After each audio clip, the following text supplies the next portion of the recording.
ሴቶች ካሲያቱን ዓሪያት ለብሰው ያለበሱ ሴቶች በእነሱ እይታ ለብሰዋል።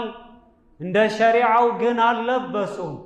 ቅልጥሟ እንዳይታይ፣ ደረቷ እንዳይታይ፣ ልቧ እንዳይታይ፣ አውረቷ እንዳይታይ ሸሪዓ ደንግጎ ነበር። እሷ ግን አልተቀበለችም።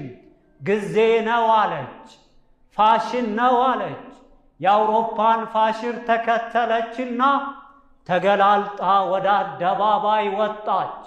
እንደዚች ያለች ሴት የእሳት ባልተቤት ናት አሉ መልእክተኛው ዓለይሂ ሰላቱ ወሰላም። ሰሉ ዐለ ነቢይ። ወኒሳኡን ካሲያቱን ዓሪያት ሙሚላቱን ማኢላት፣ ወንዶችን ወደ ራሳቸው የሚያዘነብሩ ራሳቸውም ወደ ወንዶች የሚዘነበሩ፣ ሙሚላት ጠመው ሌሎችን የሚያጠሙ ለሐራም የሚጋብዙ ሴቶች አሉ። እነዛ የእሳት ባልተቤቶች ናቸው አሉ መልእክተኛው። ሩኡሱሁነ ራሳቸው ደግሞ ከአስሊመቲል ቡኽቲል ማኢላ እንደ ግመል ሻኛ ያቆሙ፣ ዘንበል እንዳለ የግመል ሻኛ ጸጉራቸውን ወደ ላይ ቆልለው የሚሄዱ ሴቶች የእሳት ባልተቤቶች ናቸው አሉ መልእክተኛው። ጸጉር የላትም፣ ጸጉር ያላት ለማስመሰል ነው።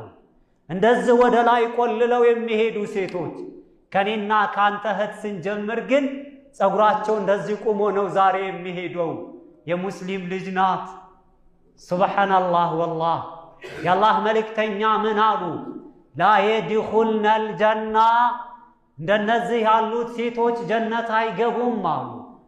ወላ የጅድነ ሪሓሃ፣ የጀነትንም ሽታ መዓዛዋን አያገኟትም አሉ።